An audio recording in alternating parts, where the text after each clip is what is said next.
Live, News 8 at 5 starts now. A possible break-in, an Amber Alert out of Ansonia. A crime scene in Hamden may be related to that investigation. News 8 first on that scene today. Police expected to give an update here in just a couple of minutes. We have team coverage of this case tonight. Relatives of one-year-old Vanessa Morales speaking tonight for the first time. You'll hear from them in just a minute. But first, we start with that investigation in Hamden. News 8's Sabina Korea-Coast has been following developments all day. She is live on the scene. Sabina.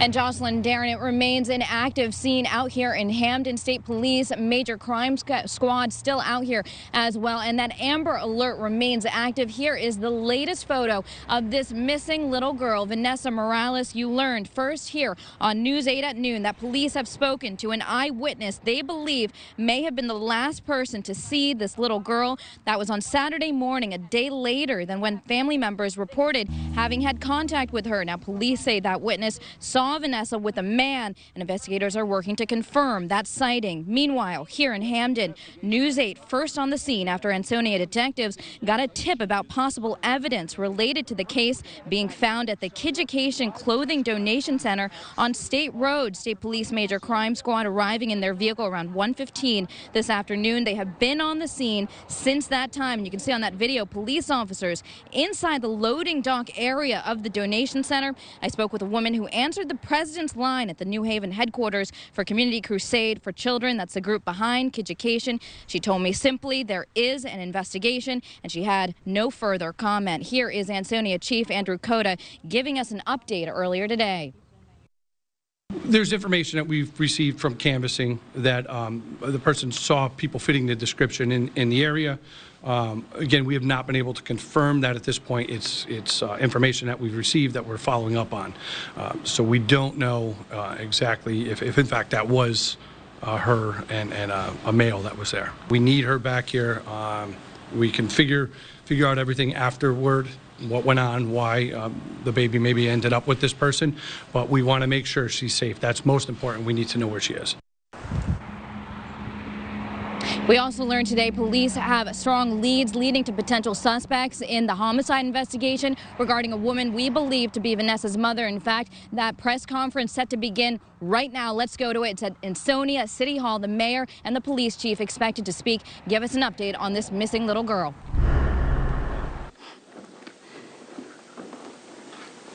The family would like to thank all the law enforcement agencies involved with searching for my baby niece, Vanessa Morales. My name is Anna. I'm Vanessa's aunt. We, the family, would like to ask for everyone in our communities and beyond us to help bring baby Vanessa home safely. Anyone with any information on her whereabouts, we beg of you to please contact Ansonia Police Department or call the FBI tip line 203-503-5555. We desperately need anyone that might be with baby Vanessa to keep her safe, unharmed, and get her back to us quickly.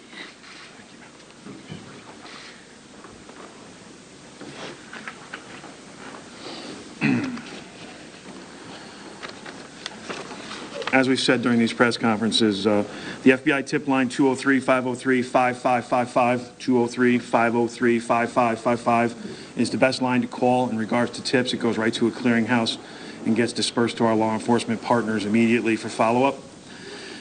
If you want to remain anonymous, you can. If you want to remain completely anonymous, we have a tip hotline online called www.tip411.com. I'm open to any questions now if anyone may have. What can you tell us about the Hamden investigation that's going on right now? We received a lead this morning in relation to the overall investigation that led us to the Kiducation Donation Center. Right now, the Connecticut State Police and Ansonia Police detectives are there processing the scene for potential evidence in the investigation. We're told certain items were found in the bin. Can you go into that at all? We're not going to go into the items that we have found so far, other than to say evidence is being recovered and we're hoping to analyze it, and it'll lead to a successful conclusion to this case. Do we believe that's associated with a homicide or with a disappearance? We are not going to go into particular details as to which aspect. This is a two-pronged investigation, as we've talked about. The overall investigation is a homicide and a missing one-year-old child. that is part of this overall arching investigation. The tip that you got today, how close does it get to resolving, to finding Vanessa? We don't have that information at this time. It's leading us with evidence to make a successful completion towards our goal, which is finding her and bringing the killer of Catherine to justice. Where are you with suspects at this point? Do you have people of interest? We are not releasing anything in regards to our people of interest. We are following leads. We are interviewing people actively now and have been for the last several days. Do you have anybody in custody, even on unrelated charges? We do not have anybody in custody on unrelated charges. Can you speak to the father? There are reports that he's been arrested. I believe the father was arrested in New Haven. It was a New Haven police arrest. The information would come through them and not through our agency. But not related to the investigation then here? Not related to our homicide or missing person investigation, no. Does the father continue to cooperate? Father has been cooperative. Do you believe Vanessa is still alive? That is what we are driving. That is our driving force right now. We are very hopeful that we are going to find her. We believe that she is with someone safe, and we want to make it a priority that they understand whatever circumstances that they have received Vanessa, just bring her back to us so that we know she's safe. We are not looking to arrest anyone. We are not looking to begin criminal proceedings. Our priority is Vanessa's safety, bringing her home. Regarding the Amber Alert, I mean, how has that helped your investigation? The Amber Alert has just opened it up to more eyes. It put up on the highway billboards, put a picture up there, and, just, it gets more eyes on it, basically. What kind of response have you had? Any good tips out of it? The tips are rolling in, so yeah, I would say there has been good response. I can't give you a definitive, but I know that they've been receiving tips steadily over for the entire investigation, and still since the Amber Alert came out, the tips keep coming in. This seems to be continuing to expand across the state, or across the region rather here, outside of Ansonia. Are you expecting this to extend past the state, or you still believe that Vanessa may be in the state? At this point, we have no reason to believe that we've crossed any state lines. Everything should be still contained within Connecticut. Like, what's the FBI's role? The FBI's role is in the missing person. They have given us resources and the ability to search social media and basically manpower. They've given us multiple people. We've had teams out canvassing neighborhoods in Ansonia, following up on any leads we've come through social media or through the tip line, having agents go out there and ask questions and gather information that way. How did you Derby today as well, looking at things outside St. Michael's Church? Is that part of this as well? You're listening to the public information officer from Ansonia Police. We've now been told that they've released the identification of the woman who was found dead.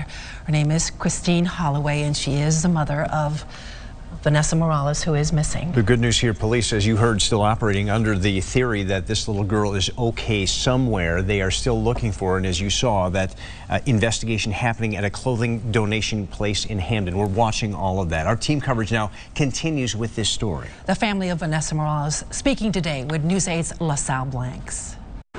The family is in pain tonight.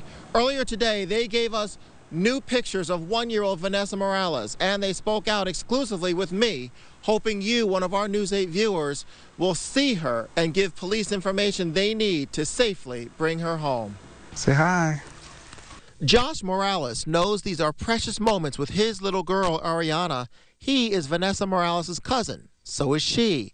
Ariana and Vanessa were born just 2 months apart. They're the same age. I can't only imagine if my daughter was out there, and we wouldn't know where she is.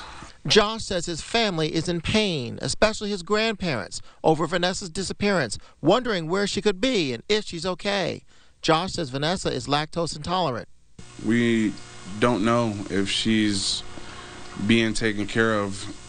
We're all going through a struggle over this thought that we have a one-year-old out there and no one knows where she is.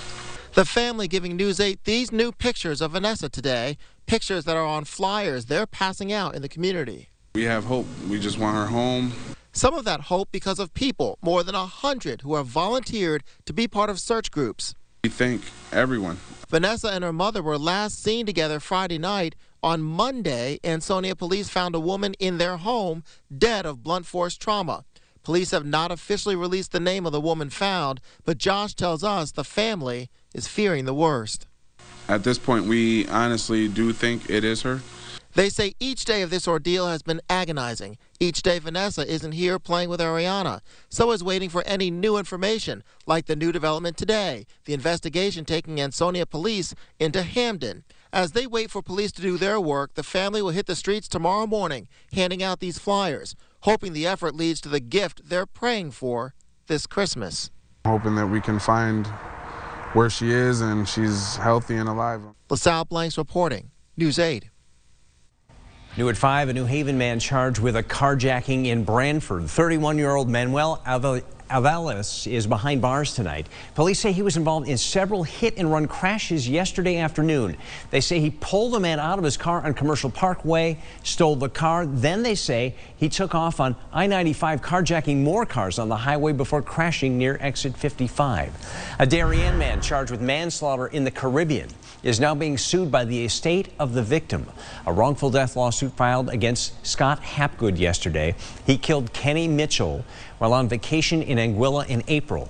Hapgood says Mitchell tried to rob him and he was acting in self-defense. A state audit shows money for a Sandy Hook victims fund is not where it should be. News 8's Mackenzie Maynard is live tonight with reaction from lawmakers. Mackenzie. Well, following the horrific tragedy nearly 7 years ago, one of the organizations set up was the Sandy Hook Workers Assistance Program. It helps anyone who responded to the site for the day of the tragedy. Now, the state audit released today, it shows that $103,000 wasn't in the account where it should be. I am absolutely offended at the bottom line of this situation. The Sandy Hook Workers Assistance Program is privately funded. People from around the country and around the world gave their money in support of those victims of Sandy Hook who were affected by the tragedy. The Office of Victim Services administered the account up until 2015. That's when they chose United Labor Agency to take over.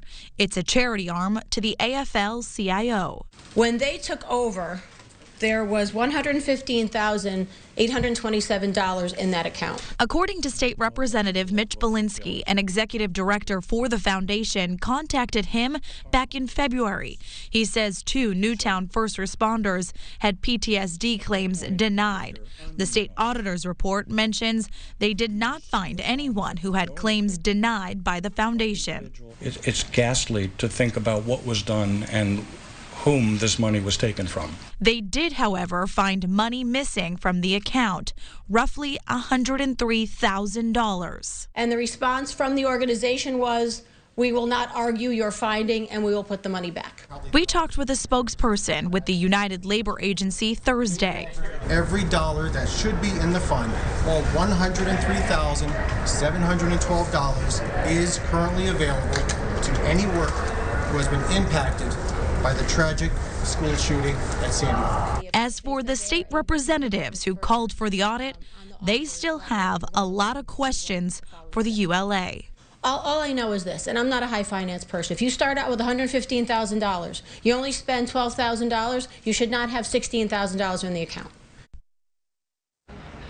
The ULA says they're planning to hire an outside investigator to conduct a full investigation into how money from the fund was used. They say once the results come back, the board will then take further action from there. Reporting in New Haven, Mackenzie Maynard, News 8. All right, Mackenzie, thanks. Here's a live look tonight at the capital city. Kind of seasonable for December out there. Some clouds, a little snow coming through the state right now, and then cold on the way, too. Joe's watching all of it. A couple of flakes tonight, Joe, right? Indeed, Darren. Yes, hi, everybody. Just had some flakes roll on through Middletown. Look at this little batch coming right down Route 9 here, and if you get underneath this band right here, heading right for Rosemead Hill, it's coming down a pretty good clip. Might whiten the ground in a couple of spots right to the shore, right down Route 9 as we go through the next 10, 15 minutes. Gusty breeze in place. Fantasy of Lights is looking good this evening with a few flakes in the air right now. 20s to around 30 and highs tomorrow near 40. Again, could be another round of snow showers, especially in northern areas during tomorrow afternoon. Cold for the weekend, but dry and a rain storm in the 8-day forecast coming up. Joe, thank you. New at 5, the Connecticut Food Bank is making changes to its membership fee and adding new delivery fees. As News 8's Noelle Gardner reports, local food pantries are taking a big hit in order to keep running. After 37 years, the Connecticut Food Bank is changing the cost of its annual membership fee and charging for deliveries. This is a service and delivery fee that participating pantries must pay to the food bank. Jamie Foster says with the cost of transportation and truck maintenance, they have no choice. Last year we spent about $250,000 in truck maintenance, and our fleet ranges from 10 to 13 years old for our trucks and vehicles. And so we're just trying to find a way to make sure that our trucking force, that our deliveries will allow us to continue to serve the people in need who need the food from us. Foster says another thing that's hurting the CT Food Bank, a decrease in food donations. The cost of produce is going up, and it's going to continue to go up, and the quality of food produce that we get donated has declined. The membership fee ranges from $25 to $500, depending on the amount of food the Connecticut Food Bank supplies. The delivery fees are based on the weight of the food per delivery. The maximum fee would be $100. Sue Heald with Masters Manna says the fees are just another hit to their operating budget. We are a standalone pantry. We have rent, we have utilities, there are a few of us on payroll, we have insurances, we have maintenance. Large food pantries like Masters Manna in Wallingford don't have the manpower, the equipment, or the time to pick up food from the CT Food Bank. We'll have to look at our budget, see what our budget looks like, and maybe we'll have to write from some grants from some of our supporters to help offset those fees. The new membership fee takes effect January 1st, and the delivery fees will start in July. Reporting in Wallingford, Noelle Gardner, News 8.